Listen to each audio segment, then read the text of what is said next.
"Please don't look under the blanket," she said.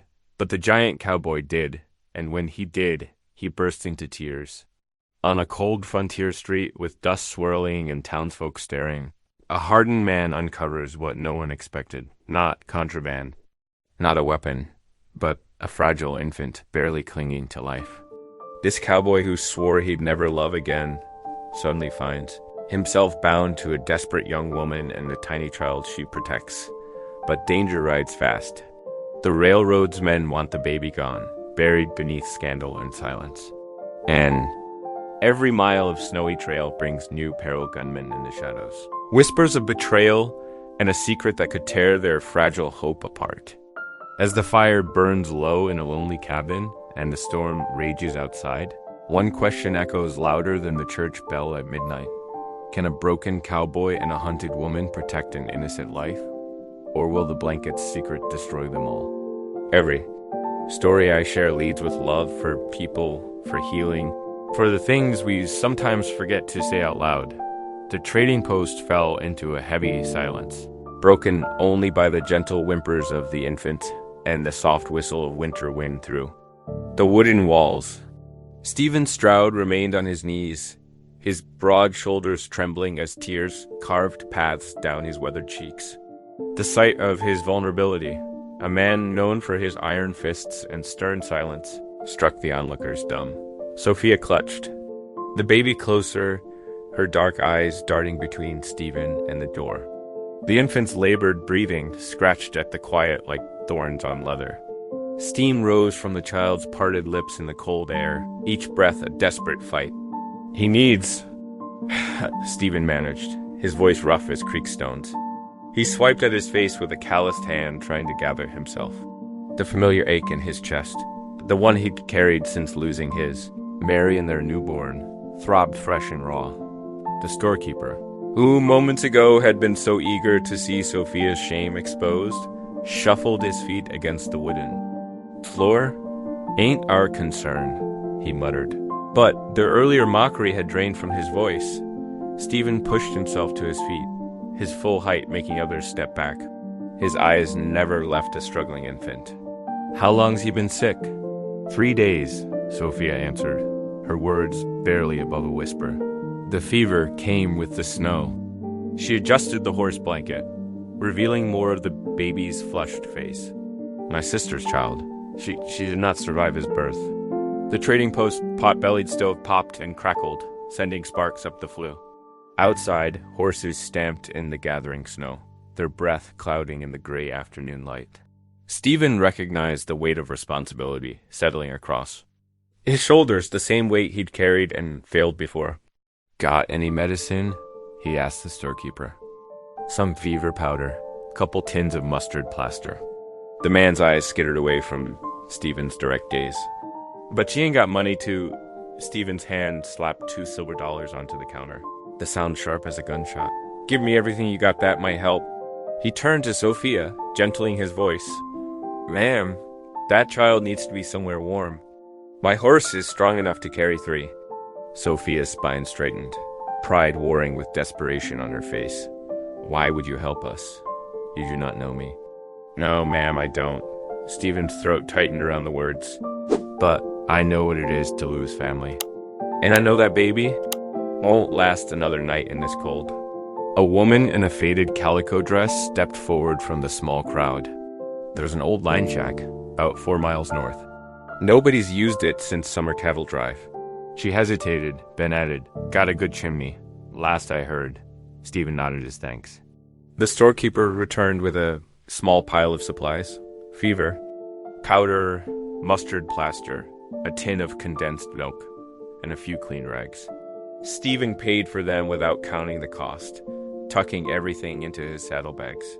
"You trust her kind?" someone muttered from the back of the store. "Could be trouble." Stephen turned slowly, his eyes hard as Montana winter. "Ain't about trust, ain't about kind. It's about a baby that needs help." His voice dropped lower, rumbling like distant thunder. "Anyone got a problem with that?" No one spoke. Outside, Stephen helped Sophia mount his sorrel mare, then handed up the infant with careful hands. The baby felt light as a bird's wing, too light for any child. He swung up behind them, gathering the reins in one hand while the other steadied Sophia and her precious burden. The snow was falling harder now. But Stephen knew these hills. He'd spent enough seasons drifting between ranch jobs to read the weather. The land, the way shadow and light played across the peaks.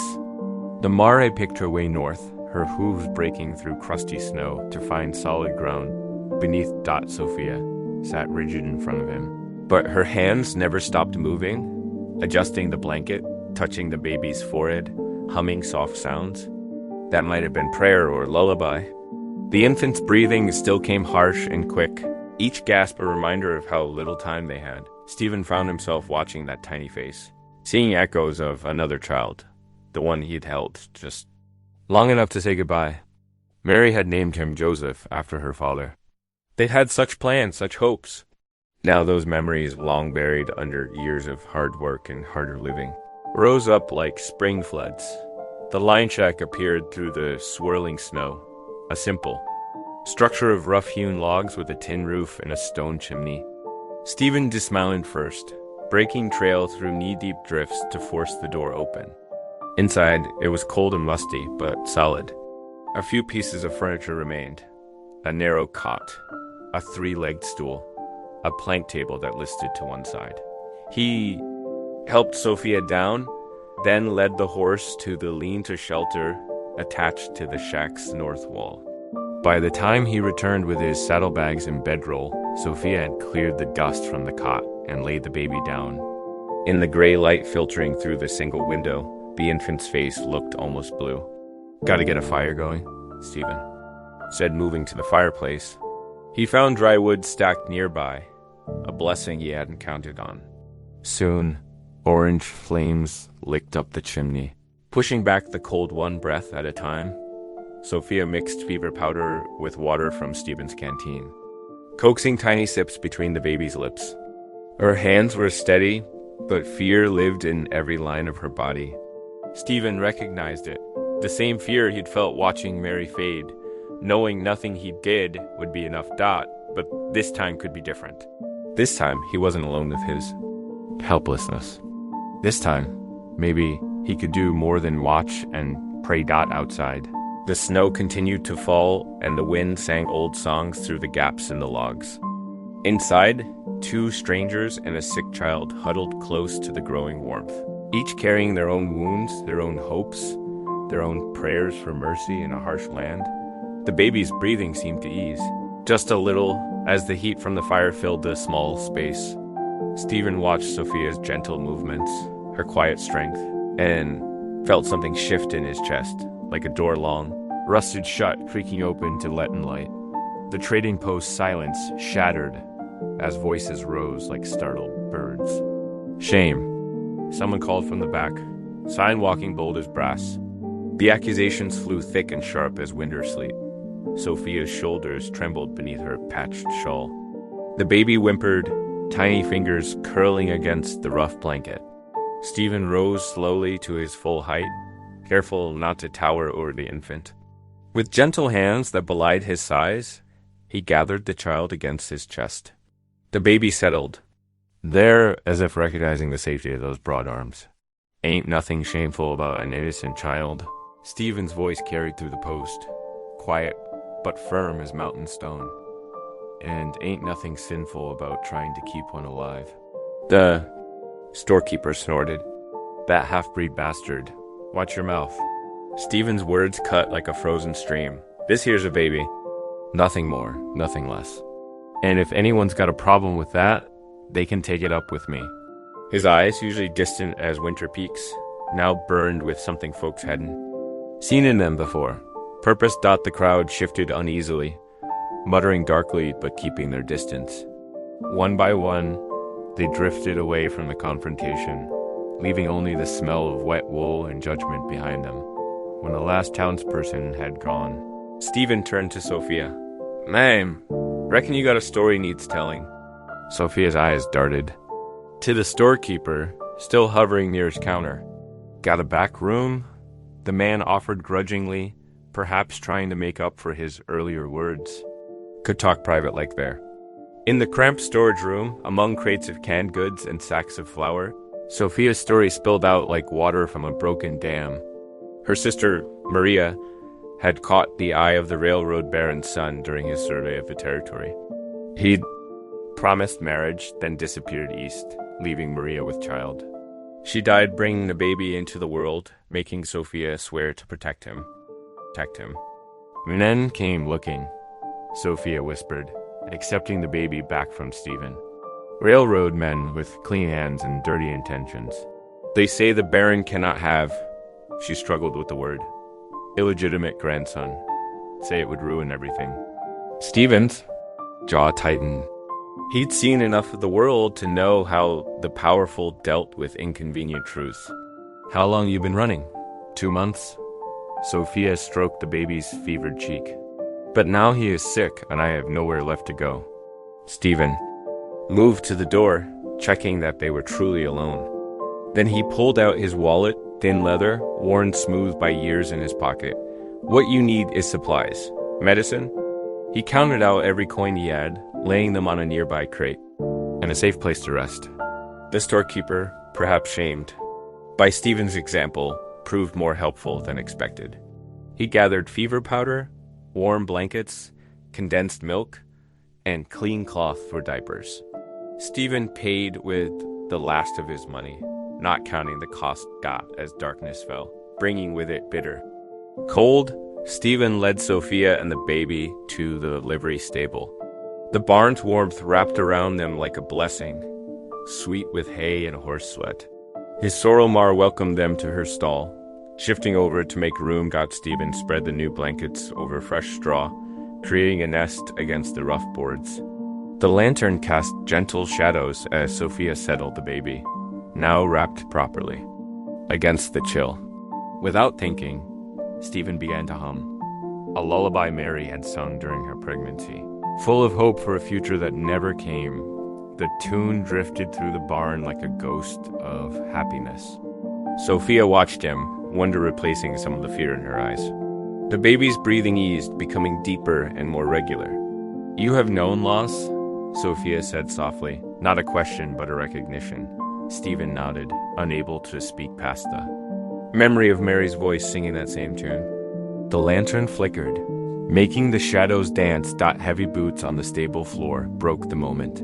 Jake, one of the ranch hands Stephen knew from previous work, appeared at the stall door. His face was grave in the dim light. Thought folks might find you here, Jake said, keeping his voice low. Railroad agent rode in about an hour ago. Mean-looking fellow named Cutter. Been asking questions about an Indian woman and a baby? He glanced at Sophia, who had gone still as a hunted deer. Offering good money for information, too. Stephen moved to stand between Jake and Sophia. Anybody talking? Not yet. But money has a way of loosening tongues. Jake shifted uncomfortably. You ought to know. Cutter's got papers. Legal-looking ones? Says he represents the family interests. Family interests, Stephen repeated, the words bitter as winter bark. That what they call it when they're hunting a baby? Jake raised his hands. Just passing word. You might want to be gone before morning. He hesitated, then added, there's an old line shack up in Thompson's Straw. Nobody uses it this time of year. Might be safer than here. After Jake left, Stephen stood guard at the stall entrance, watching shadows move beyond the barn doors. The baby slept peaceful for now, while Sophia dozed fitfully beside him. Tomorrow would bring hard choices and harder roads. But for tonight, Stephen had claimed responsibility for these two lives, setting himself against both town gossip and railroad power. He touched the empty wallet in his pocket, feeling the weight of his decision. The cost would be more than coins. He knew, but watching Sophia curl protectively around the child, Stephen remembered Mary's last words. Love them for me. Maybe he thought this was what she'd meant all along. Dawn painted the stable walls with pale fingers of light. Stephen worked quietly, tightening his marais cinch while frost crackled beneath his boots. The sorrel's breath made little clouds in the cold air as he double-checked her saddlebags. Now holding their meager supplies, Sophia emerged from the shadows. the baby bundled tight against her chest. Dark circles rimmed her eyes. She'd barely slept. Stephen offered his calloused hands, helping her mount. She settled sideways in front of the saddle, cradling the infant close. Stephen swung up behind them, gathering the reins. "Hold tight now," he whispered. The mare's hooves clicked softly against frozen ground as they slipped out the back of the livery dot. Morning fog clung to the empty streets like a protective shroud. They passed the silent buildings, Stephen's heart pounding with each shadow. But no shouts rang out, no doors flew open. Even the telegraph office, where railroad agent Cutter had taken rooms, stood dark and quiet. They cleared the town limits just as the sun crested the eastern ridge. Stephen kept to the tree line, avoiding the main trail. The mare picked her way carefully through snow-dusted pine needles, her ears swiveling at every sound. By midday, they'd reached the steep walls of Thunder Canyon. The trail narrowed, forcing them single file between towering rocks. Patches of ice made the footing treacherous. The baby stirred, whimpering softly. "Little one," Sophia soothed, but worry creased her brow. She glanced back at Stephen. "They have followed me for weeks," she said quietly. "The Baron's men. They burned the mission where we first sheltered." Her voice caught. "A kind priest helped us escape, but they made sure he regretted his mercy." Stephen's jaw tightened. "The Barons had set on hiding his son's child?" Sophia nodded. "His son is to marry a banker's daughter back east. A proper marriage, they say. But if word spreads of, she struggled with the English word, illegitimate grandson, half Apache." She shook her head. "The Baron swore no trace would remain to shame the family name." The crack of a rifle split the air. Rock exploded beside them, showering fragments. The mare reared, but Stephen's firm hand steadied her. More shots echoed off the canyon walls as dark figures appeared on the ridge above. Men in long black dusters, rifles gleaming. "Hang on." Stephen dug his heels into the mare's flanks. She leaped forward, sure-footed despite her fear. Bullets kicked up dirt around them as they raced deeper into the canyon dot. The trail twisted through natural stone archways, barely wide enough for horse and riders. Stephen pressed them close to the inside wall, using the curves for cover. The gunmen's horses clattered somewhere behind them, their riders shouting directions. For hours they fled, taking every fork and side path Stephen could find. The mare's flanks heaved with effort, but she never faltered.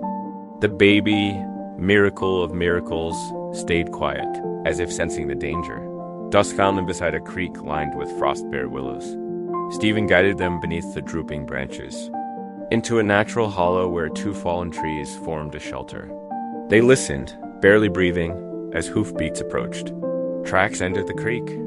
A voice called from above. They either went upstream or down, split up. Another voice, harder, Cutter, kind them before dark. Sophia clutched the baby tighter. Stephen's hand found her shoulder, steadying.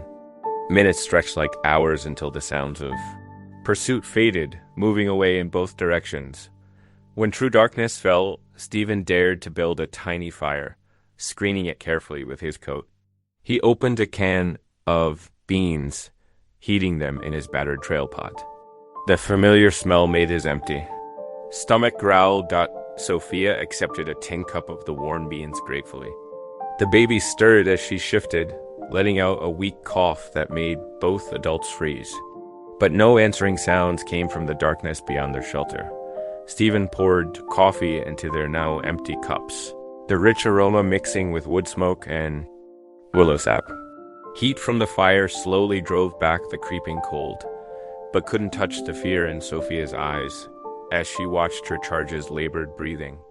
"We need to find a doctor," Stephen said softly. "They watch the towns," Sophia replied. "The railroad has men everywhere. Telegraph messages spread our description faster than any horse." She met his gaze across the flames. "You should go. Save yourself. We bring only danger." Stephen set his cup down firmly. "No." "But," I said no. His voice was quiet but iron hard. "I won't abandon you. Either of you."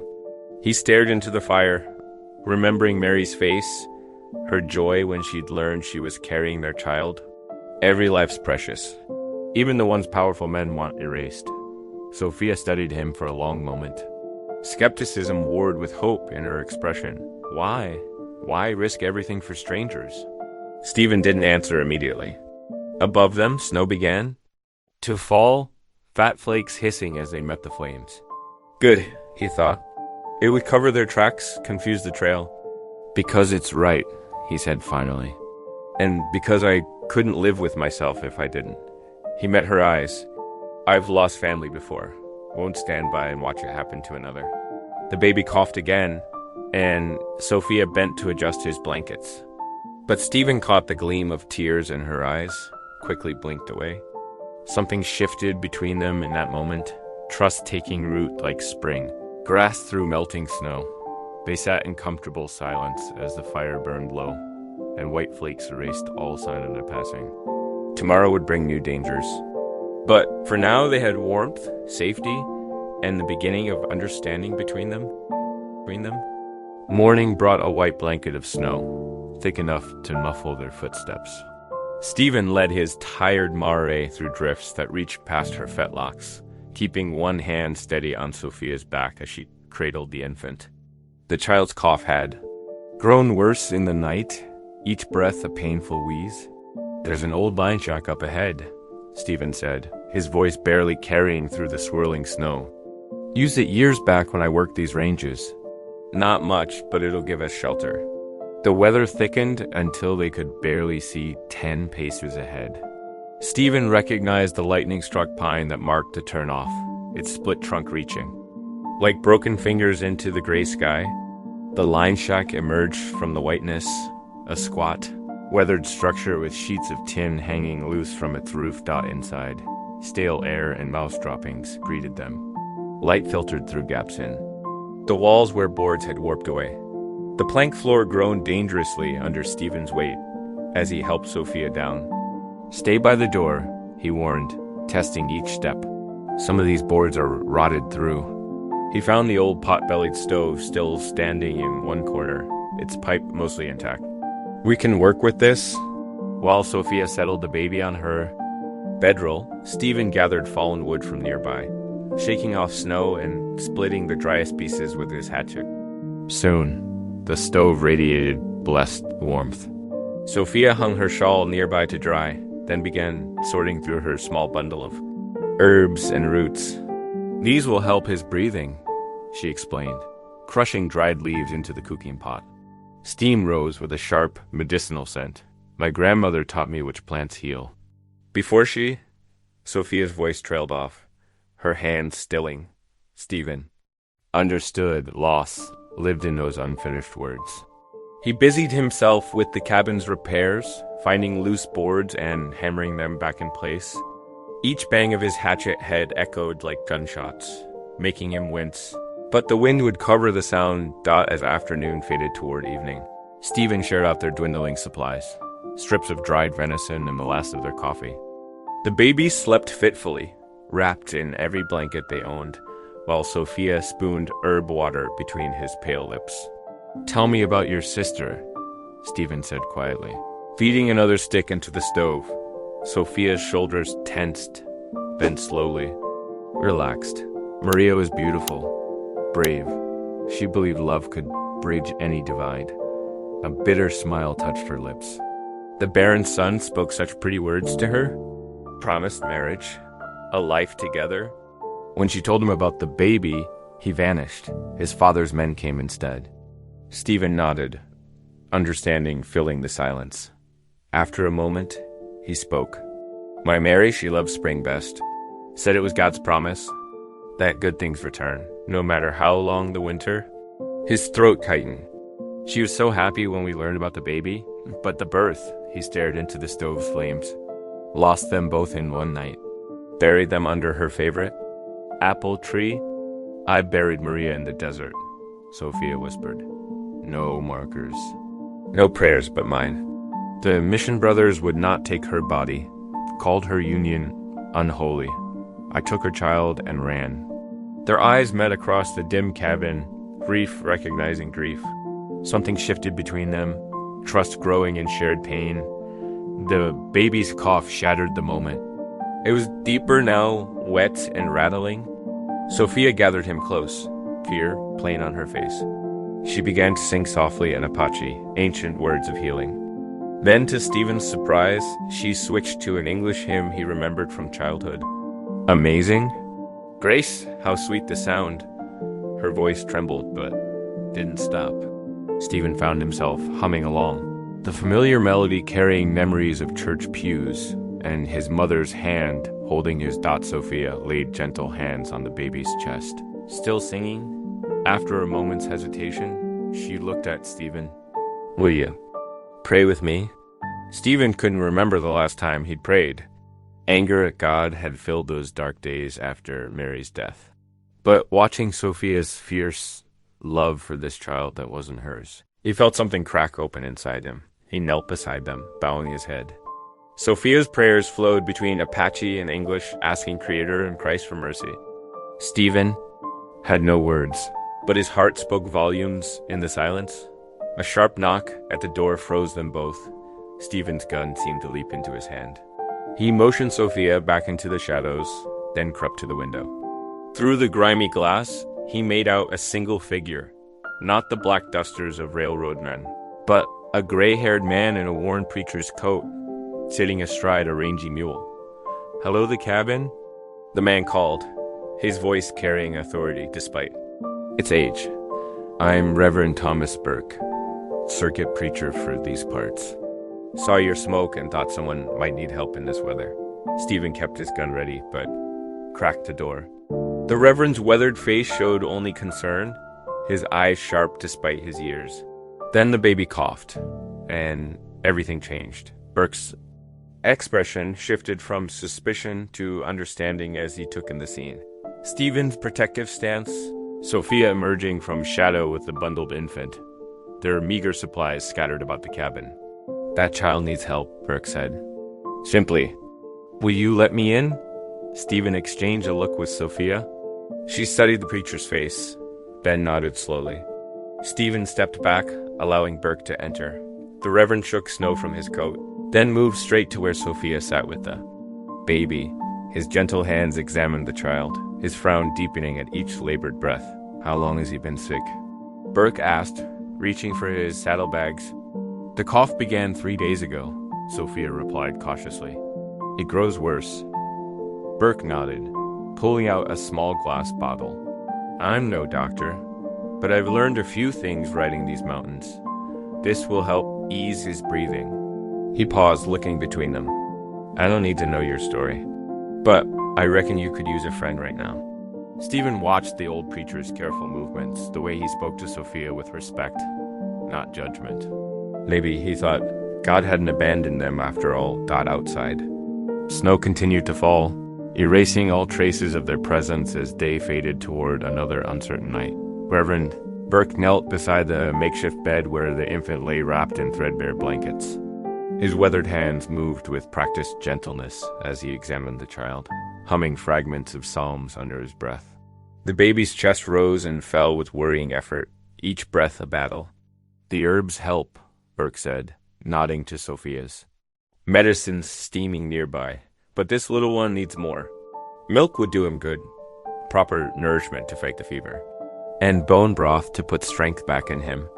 Stephen stood from his place by the stove. Widow Morgan keeps goats, about 2 hours' ride from here, might be willing to spare some milk. Burke gathered his coat. I know Sarah Morgan. She's got a kind heart, despite her gruff ways. I'll ride with you. She trusts the cloth, even in these troubled times. Sophia's arms tightened around the baby. Her dark eyes met Stephen's, worry clear in their depths. We'll be back before nightfall, Stephen assured her, buckling on his gun belt. Keep the door barred. The storm had settled into steady snowfall as Stephen and Burke mounted up. Their horses picked their way carefully through the drifts, following the shelter of the tree line. Burke's mule plodded steadily behind Stephen's mare. The preacher's gray head bowed against the wind. After an hour of silent riding, Burke spoke. The Lord moves in mysterious ways, Mr. Stroud. Bringing you three together, that wasn't chance. Stephen kept his eyes on the trail. Don't know much about the Lord's ways anymore, Reverend. Loss can shake a man's faith, Burke said quietly. But sometimes what seems like an ending is just a new beginning. That woman back there, that child, maybe they're having second chance for you. Stephen didn't answer, but Burke's words stirred something in his chest he'd thought long buried. Back at the cabin, Sophia cradled the infant close, singing soft. Apache lullabies passed down through generations. Songs of healing, of protection, of love that endured beyond death. The baby's fevered movements gradually stilled under her gentle voice. The afternoon light was fading when hoofbeats approached. Sophia gripped her knife until Stephen's familiar knock sounded. He and Burke stamped in, shaking off snow, their arms full of supplies. Sarah Morgan sent more than just milk, Burke said, unpacking his saddlebags. Blankets, dried beef, even some of her special honey for the cough. Stephen warmed the goat's milk carefully over the stove. Sophia cradled the baby upright, touching the cup gently to his lips. At first, he just turned away weakly. Then the sweet smell reached him, and suddenly he was drinking with desperate hunger. Easy now, little one, Burke murmured, watching. The child's eager swallowing. There's plenty more. Color crept back into the baby's pale cheeks as he drained the cup. His breathing seemed easier, less labored. Sophia's eyes shone with tears of relief as she held him close. Close. Later, as flames danced in the stove, Burke spoke of faith and perseverance. His words painted pictures of biblical storms, Noah's flood, Paul's shipwreck, Jesus calming troubled waters. Even in our darkest hours, God hasn't abandoned us, he said, warming his hands by the fire. Every storm passes eventually. What matters is how we weather it, and who we weather it with. Sophia listened silently, the sleeping baby in her lap. Her expression was guarded, yet something in Burke's words seemed to reach her. Perhaps it was the way he spoke of her Apache prayers with respect. Acknowledging God could hear all languages of the heart. As they prepared for sleep, Burke's face grew serious. There's something you should know. In the last town I passed through, I saw a railroad agent at the telegraph office.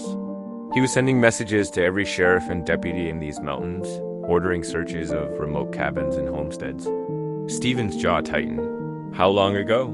3 days past. But this storm might buy you some time. No posse's going to risk these conditions. Burke gazed into the fire. Still, you'll need to be ready to move when the weather breaks. Outside, wind howled through the pines, rattling the cabin's loose boards.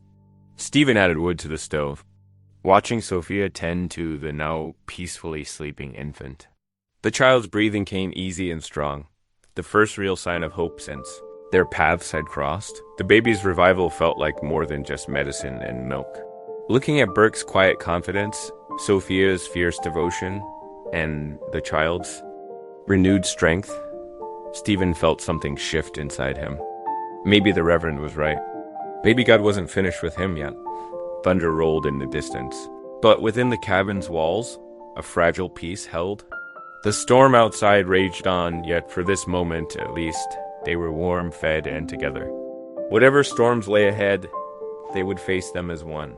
The storm broke after 3 days, leaving the mountain world crisp and white. Reverend Burke, who knew these hills well from his circuit riding, led Stephen and Sophia deeper into the wilderness.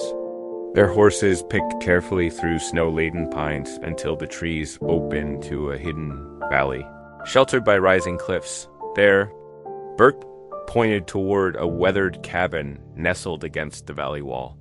Been empty since old Tom Wheeler passed on 2 summers ago. No one's claimed it since. They approached slowly, the horses' hooves crunching through fresh snow. The cabin looked rough, shutters hanging loose, door askew, but its bones were solid. Most importantly, its stone chimney stood straight and true against the blue sky. Chimney sound, Stephen said, running his hand along the fitted stones. That's what matters most. Sophia held the baby close, studying the cabin with cautious hope. The walls, they will keep out wind. They will once we patch them up proper, Stephen assured her. He squared his shoulders, already planning. Work ahead. Best get started. They divided tasks without discussion. Stephen hefted his and headed for a stand of dry pine while Burke gathered armloads of kindling. Sophia, after settling the baby in a makeshift bed of blankets, began weaving strips of deer hide to plug the cabin's gaps.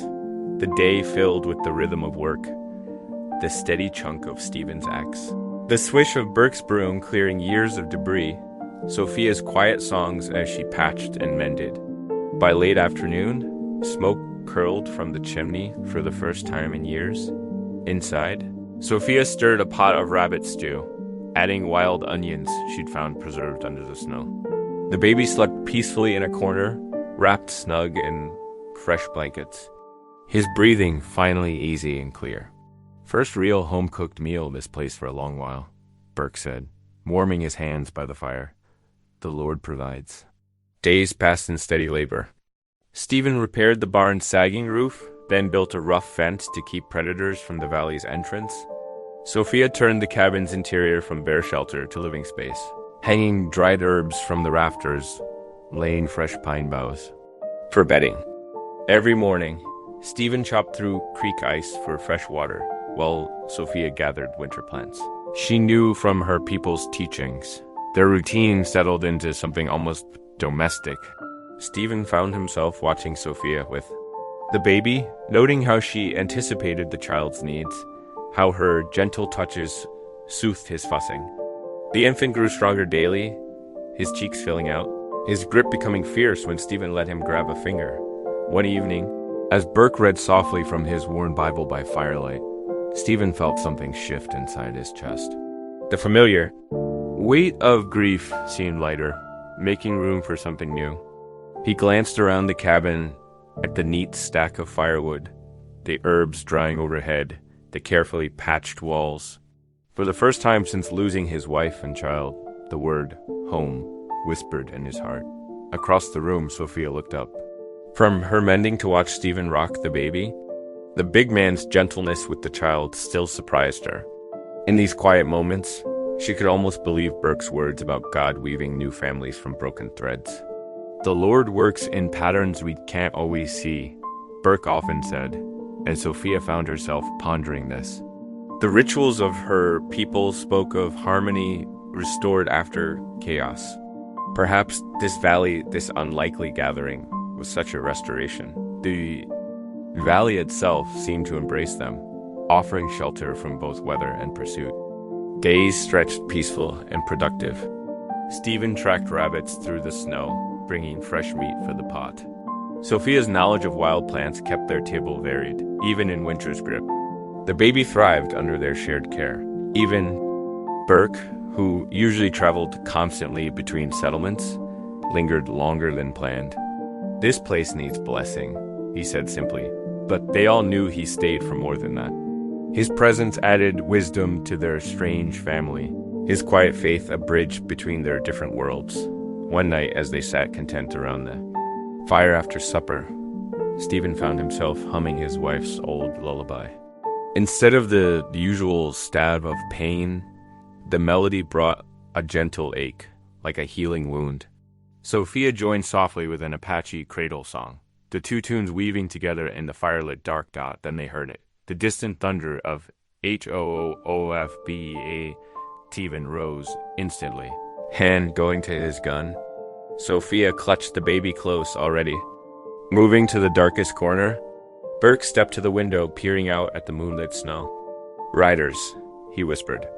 3, maybe 4, coming up the valley. The piece they'd built seemed suddenly fragile as spun glass. Stephen checked his ammunition with practiced hands while Sophia wrapped the baby tight against her chest. Their eyes met across the cabin, sharing the same thought. Their brief taste of home might be ending. The hoofbeats grew louder, echoing off the valley walls. Unknown riders approaching their sanctuary in a dark of night. All the warmth and safety they'd built seemed to fade with each approaching step. Burke's Bible lay open on the table, forgotten as they waited, listening to the sound of their peace being broken. Note: this scene meets all the requirements from the outline, showing the establishment of their home in the valley and ending. with the approach of unknown riders. The key emotional beats of Stephen and Sophia's growing sense of family and peace are developed, then interrupted by the threat of discovery. The first hints of dawn painted the eastern sky in pale silver when Stephen eased from his bedroll. Frost coated his beard, and his breath clouded in the bitter mountain air. He checked his revolver, making sure each chamber was loaded, then slipped it back into his holster.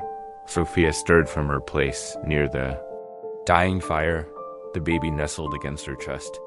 Her dark eyes met his, understanding without words.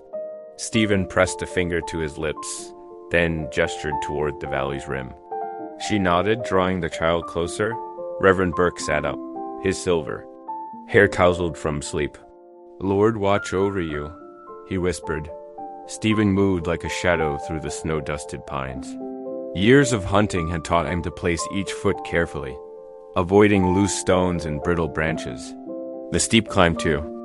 The valley's edge left him breathing hard, but he kept his movements controlled and quiet. Near the rim, he dropped to his belly and crawled the last few yards. The sunrise revealed 2 riders camped in a sheltered hollow just beyond the valley. Their black dusters marked them as railroad men, probably scouts for Agent Cutter. A small fire smoldered between them, coffee pot balanced on the coals. Stephen studied their camp through narrowed eyes. Their horses, good quarter horses built for speed, stood ground-tied nearby. Both men carried revolvers, and a rifle lay within easy reach of each bedroll. These weren't common hired guns. They moved with the precision of experienced manhunters. Keeping low, Stephen worked his way back down to the cabin. Inside, Sophia sat close to the hearth, feeding the baby with goat's milk from a tin cup. Burke stirred a pot of morning porridge, but the usual breakfast chatter was absent. 2 of them, Stephen reported in a low voice. Railroad men watching the valley, well armed. Sophia's hand trembled slightly as she set down the cup, but her voice stayed steady. "What will we do? We do. You stay hidden, keep the baby quiet." Stephen checked his ammunition again. "I'll handle this." The day crawled past with agonizing slowness. They kept the cabin dark, speaking in whispers. Burke led them in prayers several times, his weathered Bible open on his knees. The baby, sensing the tension, fussed until Sophia sang soft Apache lullabies. As darkness fell, Stephen prepared to move. He checked his boots, making sure they were tightly laced, and slipped an extra knife into his belt. "Be careful," Sophia whispered as he reached the door. Her free hand gripped a long hunting knife, its blade gleaming in the faint firelight. Stephen nodded, then melted into the night. The quarter moon cast enough light to navigate by, but left plenty of shadows for cover. He circled wide around the valley's rim, approaching the railroad men's camp from behind. The scouts had built up their fire, creating a circle of light that ruined their night vision. Stephen crept close enough to hear their conversation, keeping to the deeper shadows. "At first light," one man said, cleaning his rifle, "we smoke them out. Fire arrows into the roof ought to do it." "Cutter wants the woman and kid alive," the other reminded him. "The big fellow, though, he said deal with him permanent. Won't be the first time we've burned out fugitives." Stephen's jaw tightened. He'd suspected such orders, but hearing them sparked a cold anger in his chest. These men would burn a cabin, with a baby inside, all to protect the railroad baron's reputation, moving with infinite patience. He worked his way toward their horses. The animals shifted nervously, sensing his presence, but years of working with cattle had taught him how to stay in their blind spots. With careful hands, he loosened their saddle cinches just enough to make riding dangerous. Next, he gathered dry branches, piling them downwind of the camp. The scouts were rolling into their blankets now, one staying awake for first watch. Stephen waited until the guard's head nodded, then struck his flint. The branches caught quickly. Wind carried sparks and smoke through the camp, startling the horses. They reared and bucked, yanking their reins free. When the scouts scrambled up to catch them, their loose saddles slipped sideways. Dumping them in the snow, Stephen watched from cover as the horses disappeared into the darkness. The scouts cursed, gathering their scattered gear. Without mounts, they'd have to walk back to the nearest town, at least 2 days' journey through deep snow. Dawn was breaking when Stephen made his way back to the cabin. His boots were soaked through, and exhaustion dragged at his shoulders, but satisfaction warmed his chest. They'd bought some time, at least. He found Sophia still awake, sitting cross-legged by the fire. The hunting knife lay across her knees, and the baby slept peacefully in a basket nearby. Burke's gentle snores came from his corner. "You did not sleep," Stephen said softly. Sophia shook her head. "I kept watch. For you. For him." She glanced. At the sleeping infant, Stephen settled beside her, close enough to share warmth. "The scouts won't trouble us for a while. Lost their horses. They will return. Others will come." Sophia's voice held a bone-deep weariness. "I am tired, Stephen. Tired of running, of hiding like a coyote from hunters. I dream," she paused, touching the baby's cheek. "I dream of raising him in sunlight. Of walking proud in town, not skulking in shadows. Of having a true home where he can grow strong and free."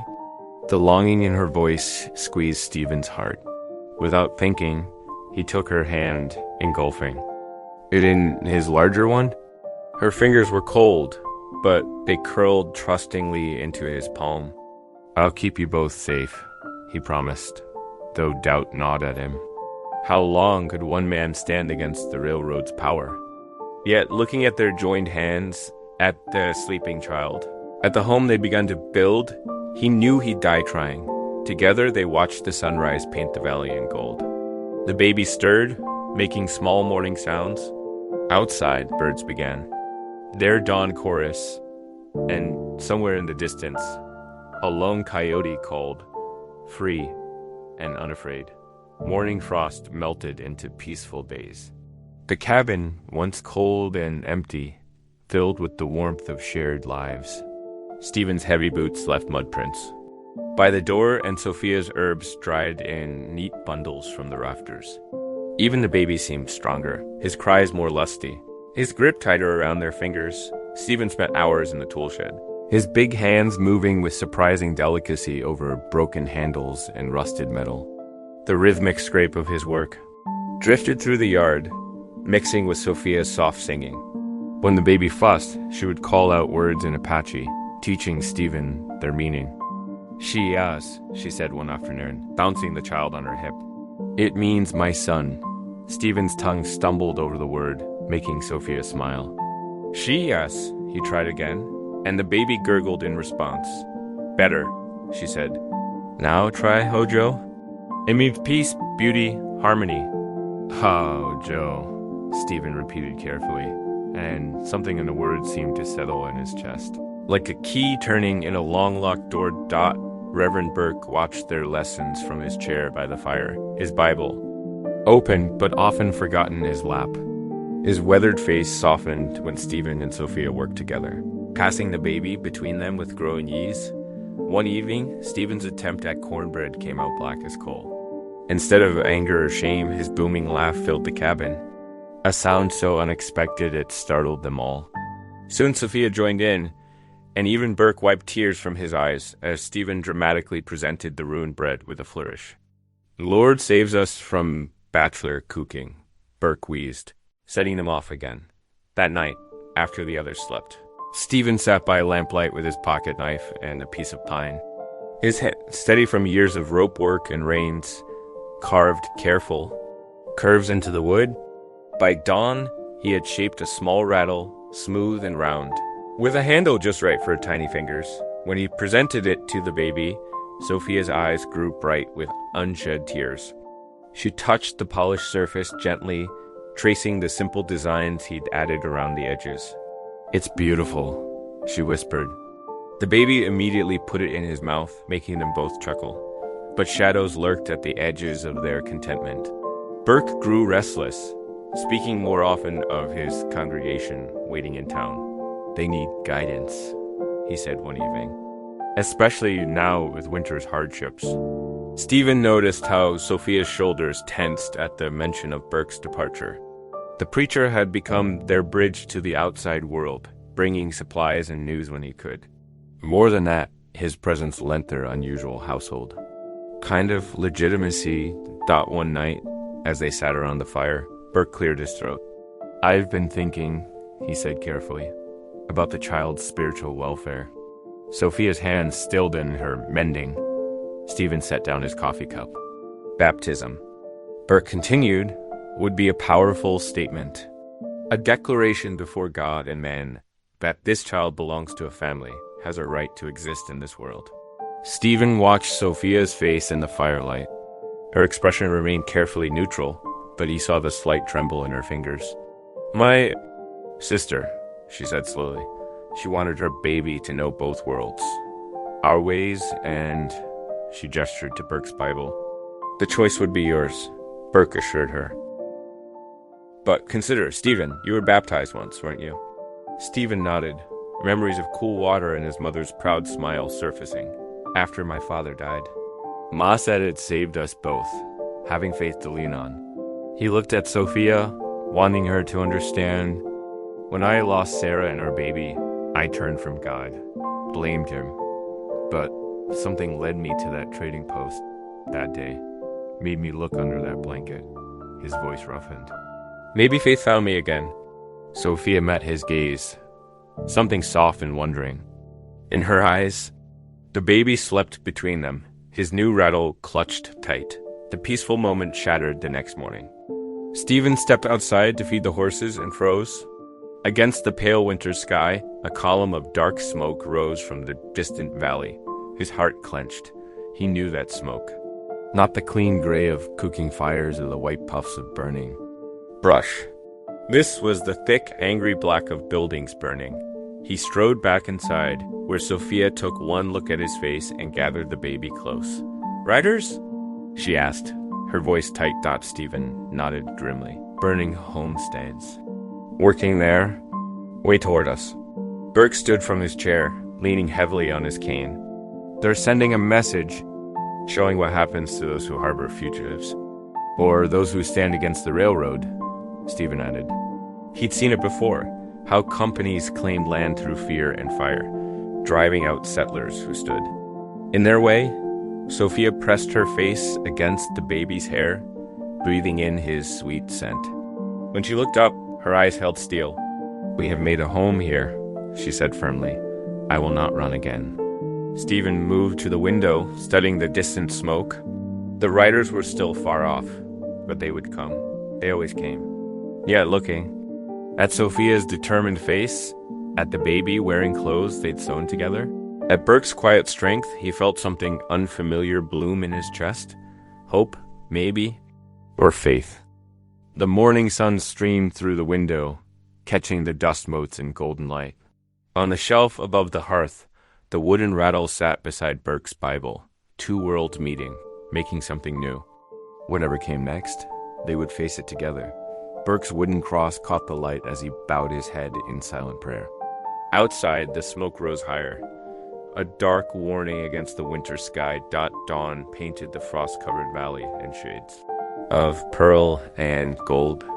Inside the cabin, Sophia moved with quiet purpose, wrapping dried herbs in deerskin pouches.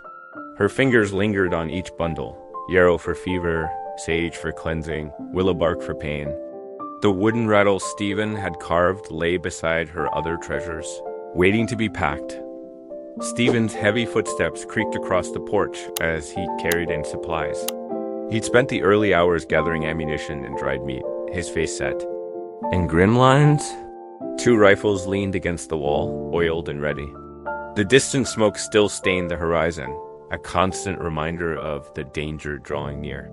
"We need to move before full light," Burke said, adjusting the packs on his sturdy mule. The animal stood patient in the yard, breath steaming in the cold air. Sophia secured the baby in a sling across her chest, tucking blankets around his small form. He slept soundly, one tiny fist curled around the edge of the fabric. Stephen watched them, his throat tight. The child looked so fragile against the vast wilderness they faced. They left as the sun crested the mountains. Burke's mule led the way, picking carefully across snow-crusted ground. Stephen's mare followed, carrying their supplies. He walked beside Sophia, one hand never far from his rifle. The morning stretched into afternoon as they climbed higher into the ridges. Pine branches hung heavy with snow, dropping soft clumps as they passed. The baby stirred occasionally, comforted by Sophia's gentle humming and the steady motion of walking. Burke guided them along game trails and old logging paths, avoiding the more obvious routes where riders might follow. His knowledge of the backcountry proved invaluable. Each turn seemed purposeful. Each crossing carefully chosen dot as darkness approached, they made camp in a dense stand of pines. The trees formed a natural windbreak, and their branches overhead offered some protection from prying eyes. Stephen built a small fire, keeping it low and smokeless. They shared a simple meal of hard bread and jerky, huddled close to the flames. The baby nursed contentedly, wrapped in extra blankets against the growing cold. In the firelight, Sophia's face seemed both younger and older than her years, marked by worry yet soft with love as she gazed at the child. "My sister," she said suddenly, breaking the evening silence. She knew she was dying. Her voice caught slightly. The fever took her so quickly after the birth. But her mind was clear at the end. Stephen and Burke leaned forward, sensing the weight of her words. She rarely spoke of her sister's death. "She told me the baby was a gift from God," Sophia continued, stroking the child's cheek. "Not a shame. To be hidden. She made me promise to keep him safe, to help him know both sides of his heritage." Her eyes grew distant with memory. Her last words were a prayer, half in Apache, half in English. She said, "Love knows no boundaries." Stephen stared into the fire, his heart heavy with understanding. He remembered his own wife's final moments, her whispered hopes for their unborn child. He had failed them both then, broken by grief and guilt. Now, watching Sophia with her sister's baby, he felt unworthy of this second chance at family. Yet something stirred in his soul, a fierce determination. This time would be different. This time he would not fail. The night deepened around them. Burke dozed against his saddle, his Bible open on his lap. Sophia hummed softly to the sleeping baby. Stephen kept watch, his broad shoulders a barrier between. His charges in the darkness beyond. A long howl shattered the peace. Stephen's hand flew to his rifle. Sophia clutched the baby closer, her eyes wide. Another howl answered the first, closer now. "Wolves," Burke whispered, fully awake. "They've caught our scent." Yellow eyes appeared in the darkness between the trees. The wolves moved like shadows, their paws silent on the snow. Stephen counted at least 5, possibly more hidden in the gloom. They were lean with winter hunger, desperate enough to challenge humans. The first wolf lunged forward, snarling. Stephen's rifle cracked, the sound explosive in night. The wolf yelped and retreated. Burke fired his own weapon, the muzzle flashed briefly, illuminating more shapes in the darkness. Sophia pressed against Stephen's back, shielding the baby with her body. The child began to cry, his wails driving the wolves into a frenzy of howling. Stephen fired again and again. Finally, the pack scattered, their howls fading into the distance. Silence fell. The baby's cries quieted to whimpers as Sophia soothed him. Stephen's hands shook slightly as he reloaded his rifle, not from fear, but from the release of tension. Burke muttered a prayer of thanks. "They might return before dawn," he warned. "I'll keep watch," Stephen said. His voice held absolute certainty. Sophia touched his arm gently. "We both will," she said. They sat close together through the long hours of darkness. The baby slept between them, secure in his sling. Occasionally, distant howls echoed through the trees.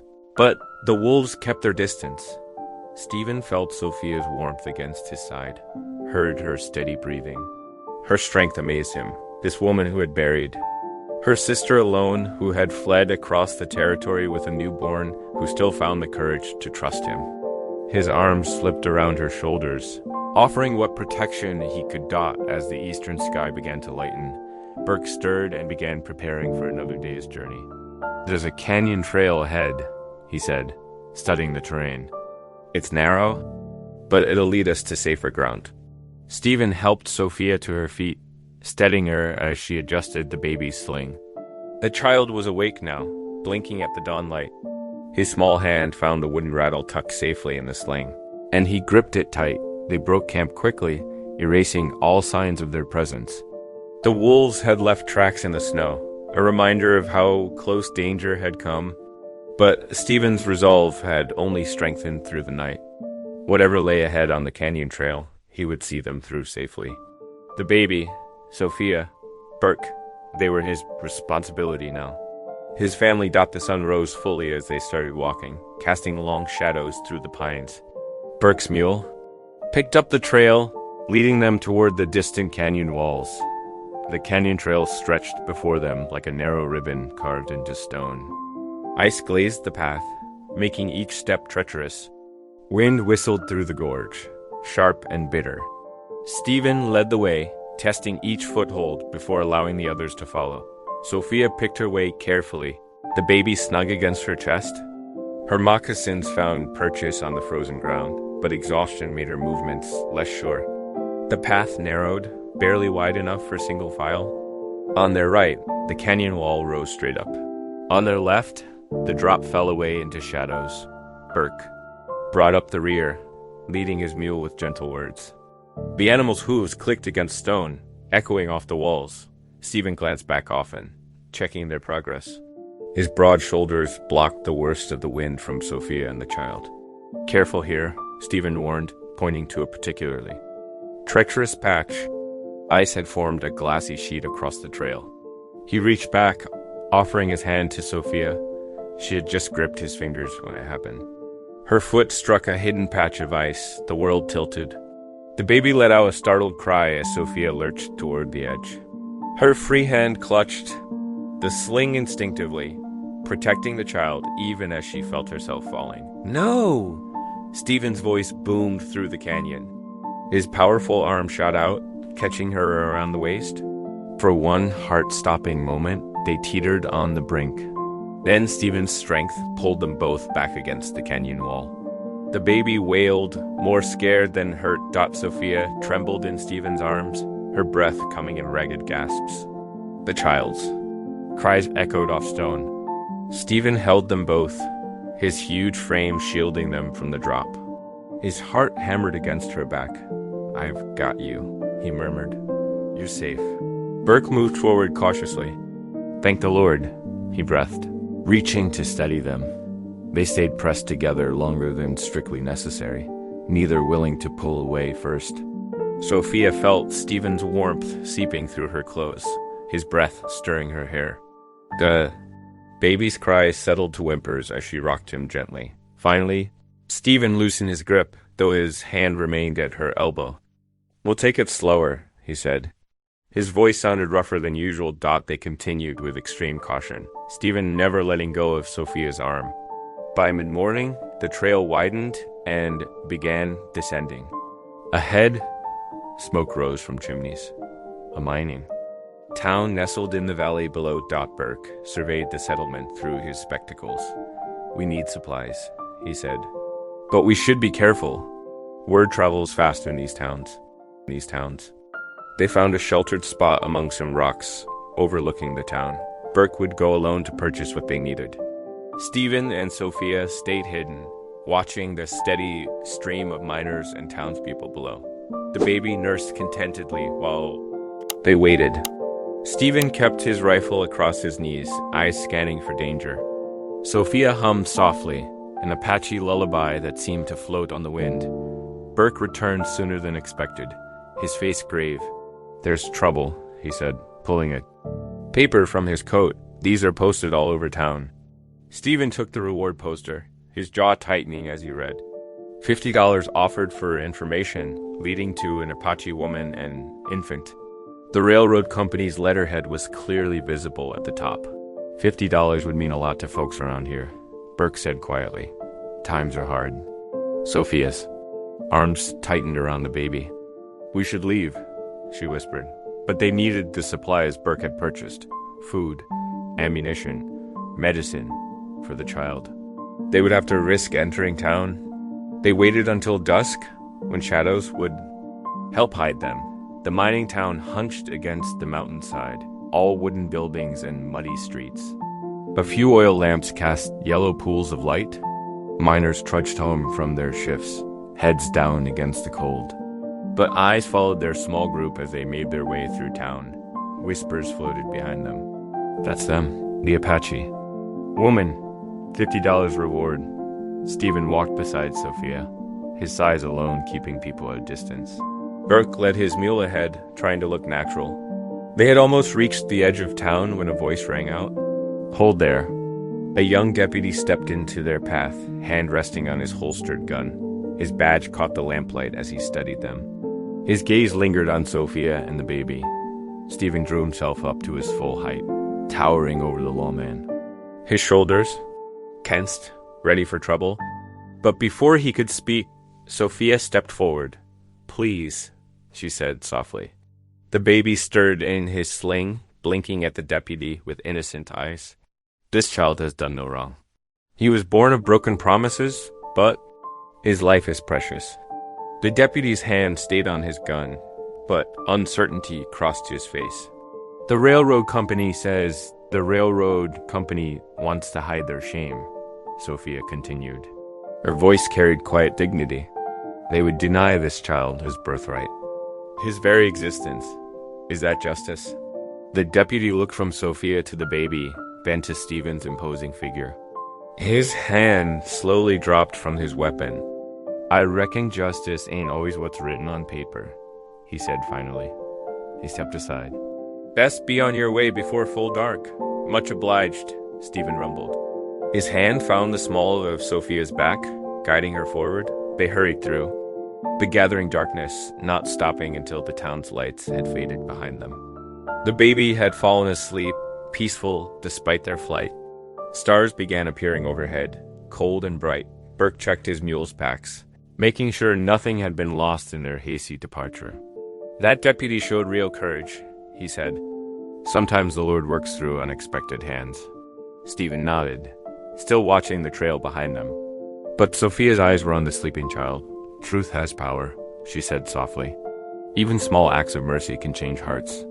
The wind carried night sounds from the valley, coyotes, owls, the distant clatter of the mining town.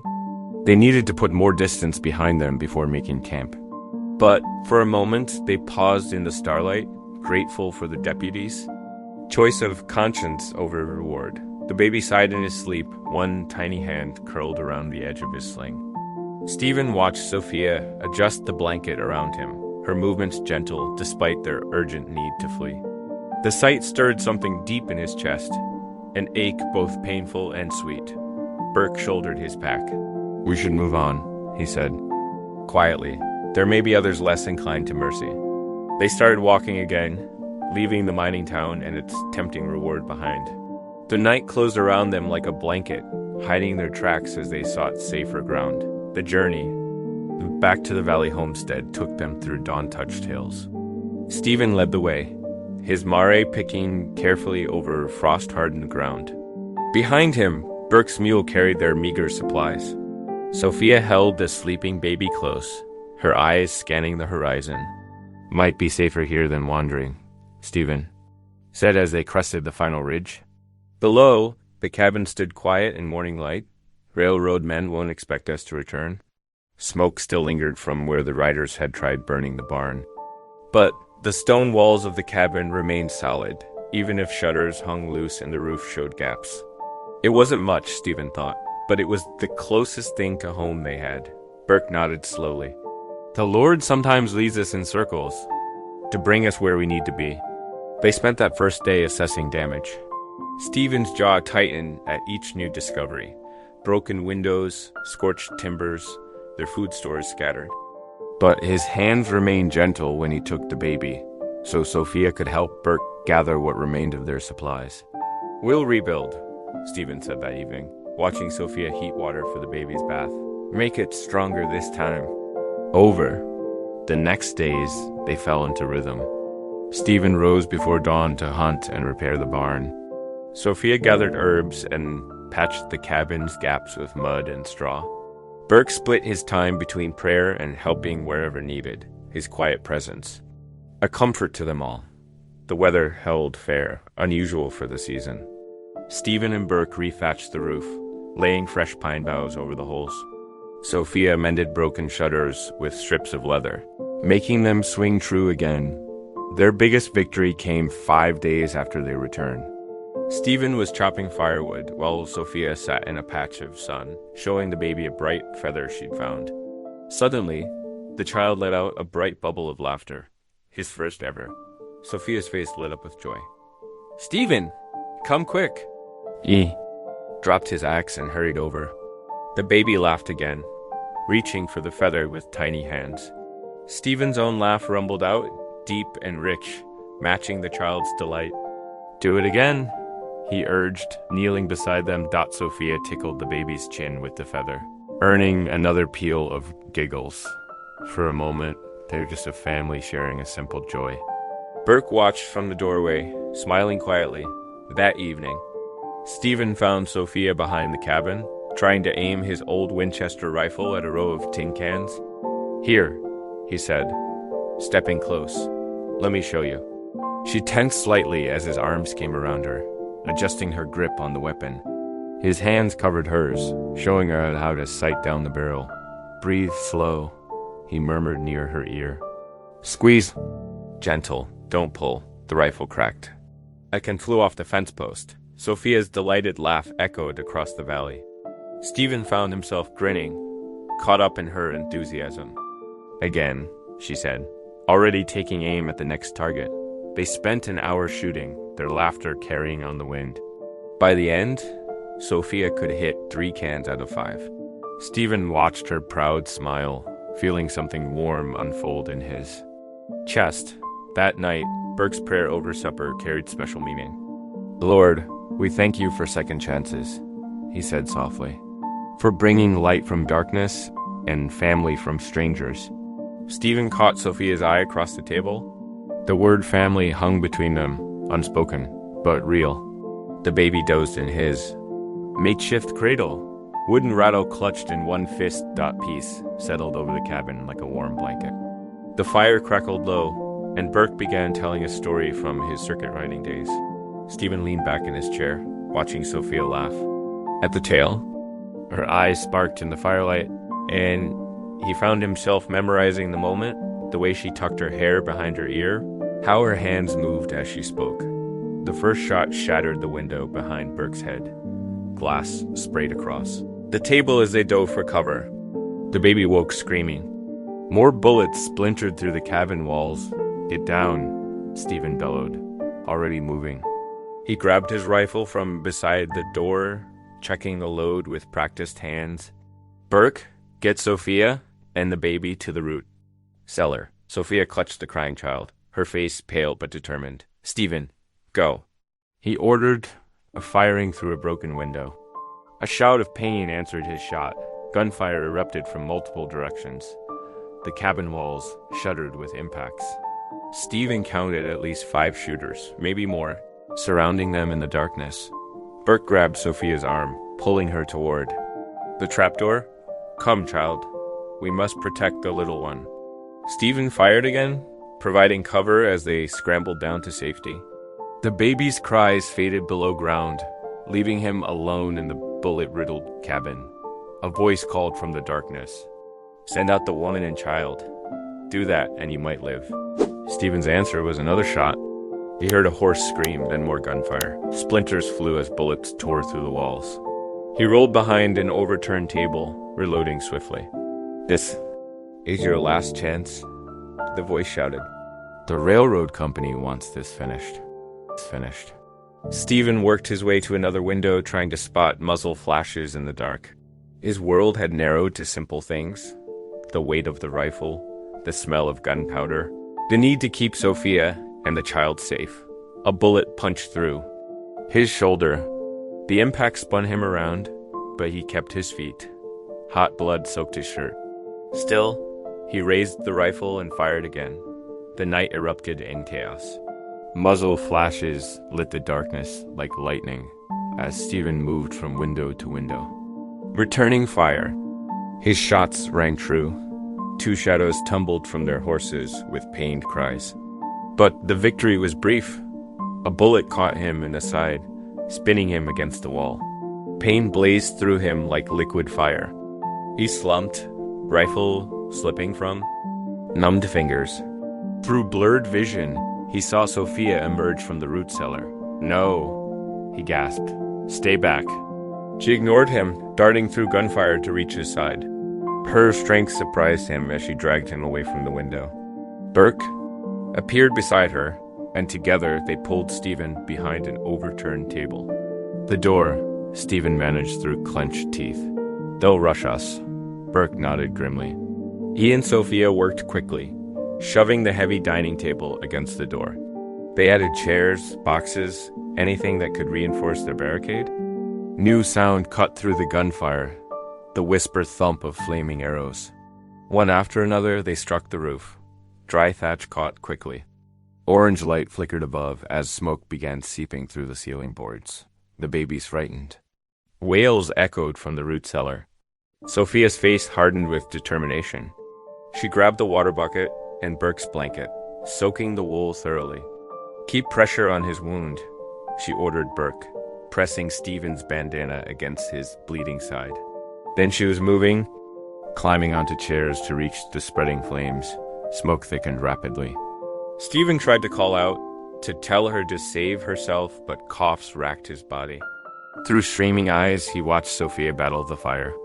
She swung the wet blanket again and again, beating back flames, choking on smoke but refusing to stop.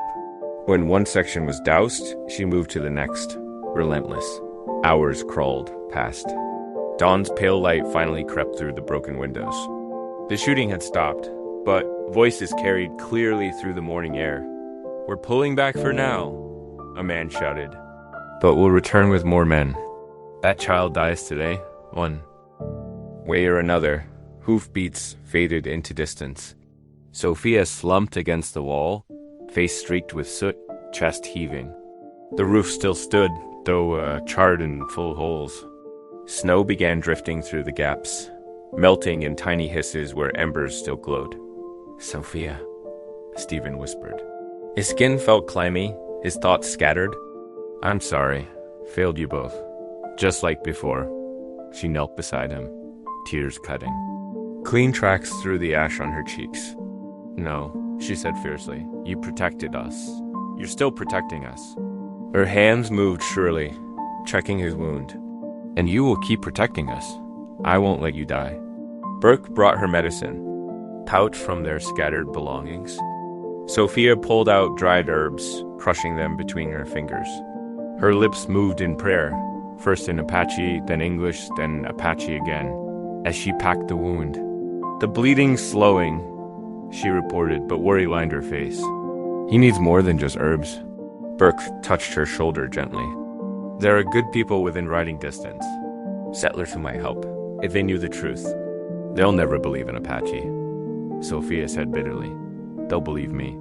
Burke's voice carried quiet authority. "I'll go, gather what aid I can." Sophia's hand caught his sleeve. "What if the railroad men return first?" "Trust in the Lord," Burke said softly, "and in your own strength. You've shown more courage than most men I've known." He gathered minimal supplies, then slipped out through the back window. His mule's hoofbeats soon faded into silence. Sophia settled beside Stephen, holding his cold hand between her warm ones. His breathing came shallow and fast, but his fingers tightened weakly around hers. "Stay with me," she whispered.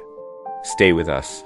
Snow continued falling through the ruined roof, dusting their shoulders with white. The baby whimpered from the root cellar, and Sophia began to sing, an old Apache lullaby her sister had taught her. Her voice trembled but grew stronger, carrying hope in each note. Stephen's eyes fluttered open, focusing on her face. "Keep singing," he murmured so she did, watching Snow swirl down while clutching his hand, praying her strength would be enough for them all until help arrived. The morning. Light grew stronger, illuminating the cabin's devastation, bullet-riddled walls, scattered furniture, charred roof beams. But it also fell across Stephen's face, highlighting the stubborn set of his jaw as he fought to stay conscious, and Sophia's unwavering vigilance as she tended him. Their fingers remained intertwined, a connection neither was willing to break. For 2 endless days, Sophia barely left Stephen's side. She heated broth over the tiny fire, spooning it carefully between his pale lips. When fever gripped him, she pressed cool claws to his brow. Her prayers mingled with the whisper of snow falling through the damaged roof. Apache, medicine songs woven with fragments of Christian hymns learned at the mission. The baby lay bundled beside Stephen on a nest of blankets, tiny fingers reaching out to pat his face. Even in his delirium, Stephen would turn toward the child's touch, his expression softening. "Stay with us," Sophia whispered, hour after hour. "We need you." She dozed in brief snatches, startling awake at every sound, fearing the railroad men's return. The cabin's bullet-scarred walls offered little protection now. Only determination and prayer kept her going, as she tended both man and child. Dawn broke crystal clear on the 3rd morning. Sophia had just changed Stephen's bandages when thunder rolled through the valley. Not storm clouds, but hoofbeats. Many hoofbeats that her heart lurched. She reached for the rifle, though her hands shook with exhaustion. But through the broken window, she saw Burke's familiar mule leading the charge. Behind him rode a crowd of settlers, weather-worn farmers. On draft horses, ranch wives astride pink ponies, hunters with rifles across their saddles. A Ute scout brought up the rear, reading the snow for signs of danger. They filled the valley just as the railroad agents appeared from the opposite direction. The 2 groups faced each other across the frozen creek, steam rising from the horses' flanks. Burke's voice rang out clear and strong. "This child has a right to live. These good people have a right to raise him." A ranch wife urged her horse forward. "We've lost little ones of our own. We know what that grief can do. But love can heal it.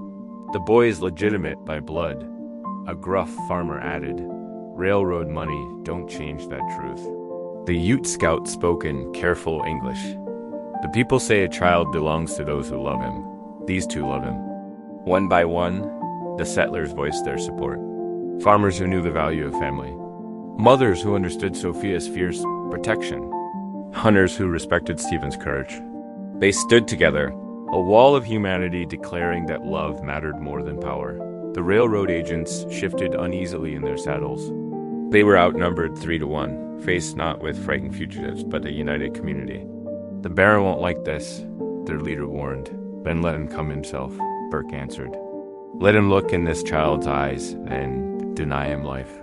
After a tense moment, the agents wheeled their horses around. They rode away without another word, leaving only hoofbeats in the snow. That evening, the cabin glowed with warmth. The settlers had helped repair the roof and walls, left food and supplies. Now, peace settled over the homestead like a soft blanket. Stephen's eyes fluttered open, clear for the first time in days. The baby lay beside him, cooing happily, while gripping his finger with surprising strength. Tears tracked down Stephen's weathered cheeks as he gazed at the tiny hand holding his dot. Sophia sat beside them, her body finally relaxing after days of tension. She leaned carefully against Stephen's good side, mindful of his wound. His arm curved around her shoulders, weak but steady. "You saved us," he whispered hoarsely. "We saved each other," she corrected, watching the baby smile up at them both. "All of us together." Spring brought new life to the valley. Snow melted into crystal streams, and tender grass pushed through soil where ashes had lain. The steady rhythm of hammers filled the air as settlers helped rebuild the bullet-scarred cabin. Stephen worked alongside them despite his healing wound, while Sophia planted herbs in the freshly turned garden. Wildflowers dotted the meadow in bursts of purple and gold when the day of baptism arrived. Inside the small wooden church, morning light streamed through rough-cut windows. Stephen stood, tall and proud, cradling the baby boy in his arms. Sophia's eyes shone as she watched Reverend Burke sprinkle water on the child's forehead, blessing him in the name of the Father. Afterward, with only their closest friends gathered, Burke performed a second ceremony. Stephen and Sophia joined hands before the simple altar. The baby gurgled happily in Sophia's arms as Stephen vowed to love and cherish them both, his voice thick with emotion. That evening, lantern light warmed their rebuilt homestead. The smell of fresh bread and coffee filled the air as they shared a modest wedding supper with their friends. Laughter echoed off the new walls, healing the memories of gunfire. Near the hearth, Stephen rocked gently in his chair, the sleepy child nestled against his chest. "Sometimes," he whispered, "God hides his greatest gift under a blanket." Sophia's hand found his, their fingers intertwining. Peace settled over the home like a blessing, as natural as the spring flowers blooming outside Dot, if today's story reminded you of the quiet strength of love. I'd love to see you again. Subscribe, and tomorrow we'll meet right here where love speaks softly and stays.